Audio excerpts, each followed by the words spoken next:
Hey guys, how's it going out there? Hope you're doing well. I'm having a pretty good day. It is Friday, so I'm looking forward to the weekend. Let's have a good one.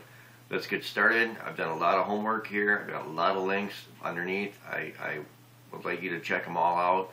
There's a lot of stuff going on right now, so let's get to it. I'm going to make this quick, so stay with me.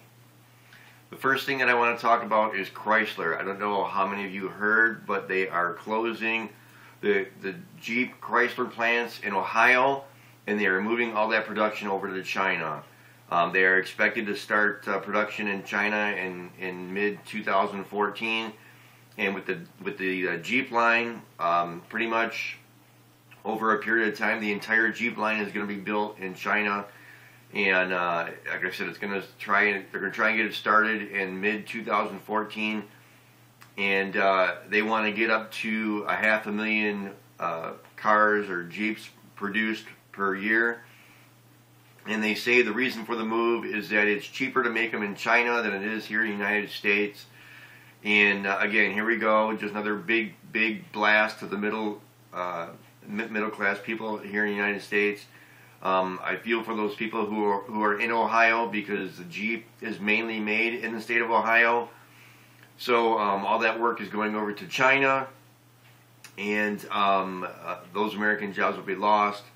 According to the report, it's cheaper to make them in China and then ship them back to the United States. So there'll be two links about this story underneath. Check that out. The next thing I want to talk about is drones. There was a show on TV on Wednesday by Nova. It's called Rise of the Drones. And what Rise of the Drones was about, I don't know if any of you saw that, but what it was about, it was the dangers and what's going on with drones right now.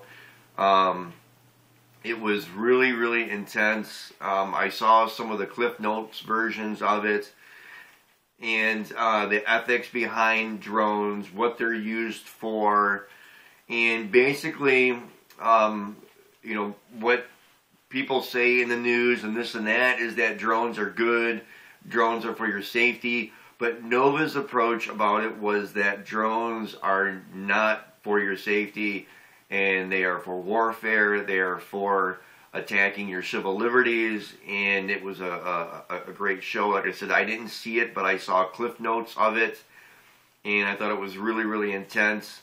Some of the comments that were said is that, when people hear the word drone, they imagine it to be used for military purposes, but new technologies have made drones smaller, easier to put together, more affordable, and for only a few $100s, anyone can pick up a drone kit and put it together and use it at their home. Okay, well that's, that could be true. I'm not looking to get a drone.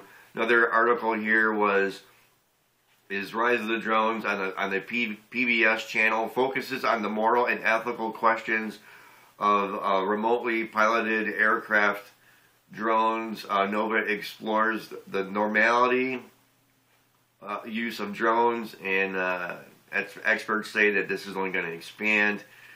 Rise of the Drones basically was looking at the troubling world of unmanned flight, and the PBS show probes the little bit that's understood of drones, and they're really trying to expose the overall picture as to what the drones are going to be used for. One article was called Collateral Damage, and it says major ballistic missiles are unmanned and don't put any operator at risk.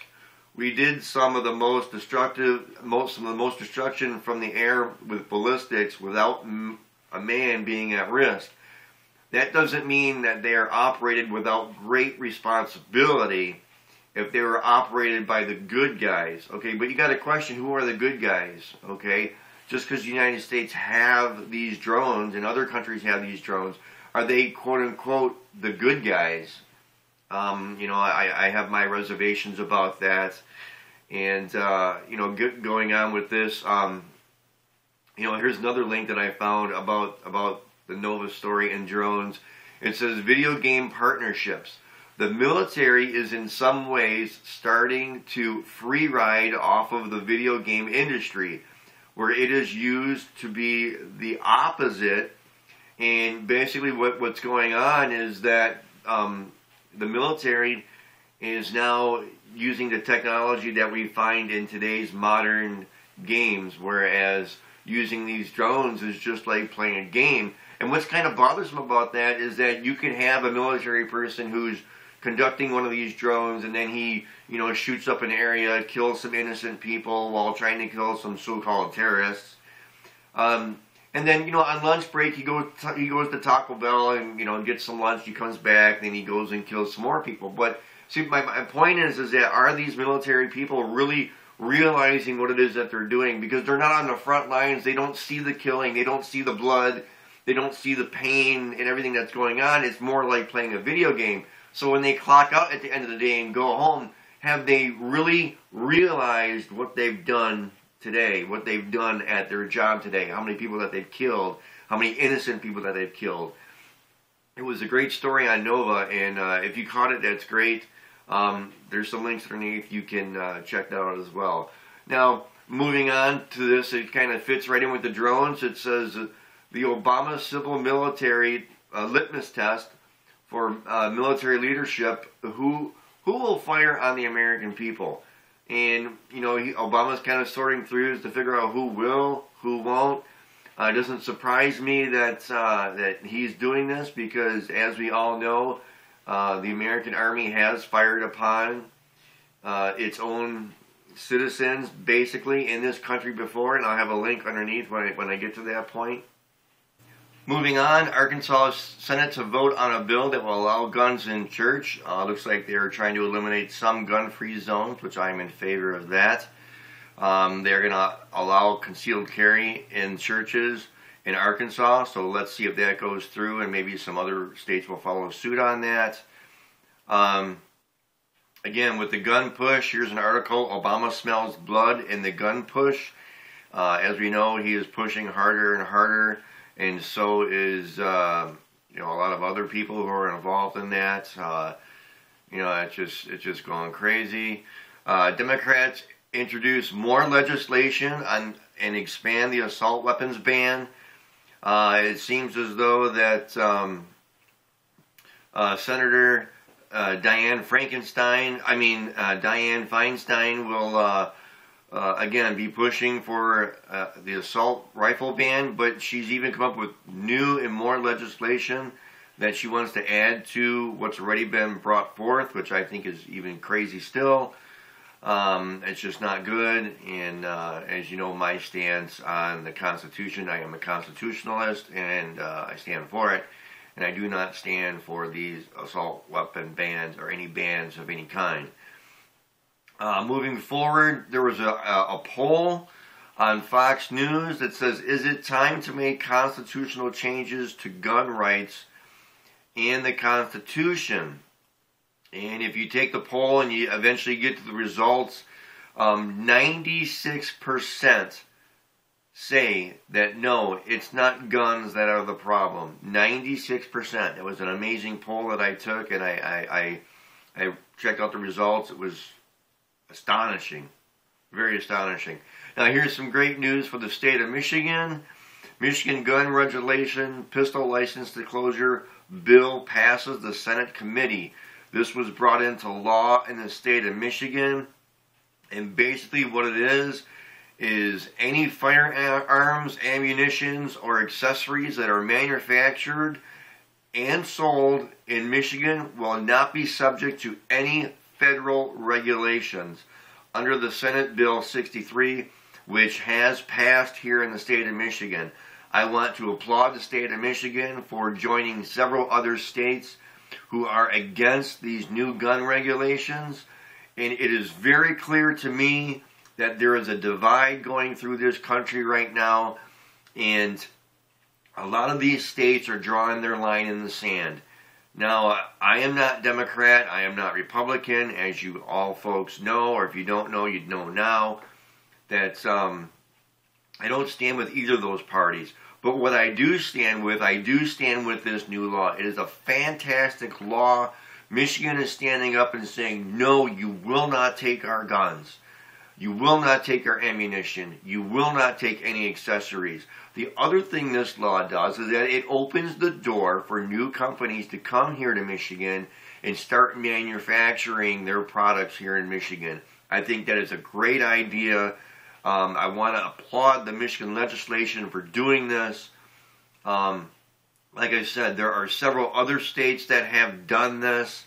And the person that introduced this law was Senator Phil Pavlov, P-A-V-L-O-V. It's called the Firearms Freedom Act for the state of Michigan. And, you know, it's just, I think it's great that Michigan drew their line in the sand and said, you know what, enough is enough. There are several other states that have done this. And the nation is definitely being divided right now. It definitely is. And what side are you on is basically the question. And what are you willing to do to defend your freedom? Michigan, the state of Michigan stepped up to the plate, and I'm really happy that they did this. And again, getting back to U.S. soldiers firing on people here in the United States, they weren't necessarily U.S. citizens, but I got this link from Alex Jones, and I really don't trust Alex Jones that much, so whenever I get a link from him, I want to do research. So I did do some research, and it's actually called the Wounded Knee Massacre. This happened on December 29th, 1890. And according to the folklore that's based on this story, what happened is that the Lakota Pine Ridge Indians were stripped, they lived in South Dakota, were stripped of their guns. On the morning of December 29th, the troops went into camp to disarm the Lakota Indians. One version of the events claims that during this process of stripping the guns, the Lakota Indian, a deaf tribesman named Black Coyote, was reluctant to give up his rifle, claiming he had paid a lot for it. A scuffle over Black Coyote's rifle escalated, and a shot was fired, which resulted in the reaction of the 7th Cavalry's opening fire indiscriminately from all directions, killing men, women, and children, as well as some of their own troops. Those few Lakota warriors who still had weapons began shooting back and attacking the troopers, who were quickly suppressed, and the Lakota fire was stopped. The surviving Lakota fled, but the U.S. cavalrymen pursued them and killed them. Those were unarmed. By the time it was all over, folklore says that it was 150 men, women, and children of the Lakota Sioux tribe that were killed. There were a remaining 51 wounded. But other folklore suggests it was more of around 300 dead, and there were 99 that were wounded. So there's your proof. The American Army has indeed fired upon people in this country. Unarmed people. And folklore has it that there was between 150 to 300 mainly unarmed men, women, and children that were wiped out in a matter of hours by the U.S. Army. So don't tell me that it can't happen here, because it has. Folks, all the links will be underneath. I hope you guys have a great day, have a great weekend. I'm looking forward to it. Stay safe.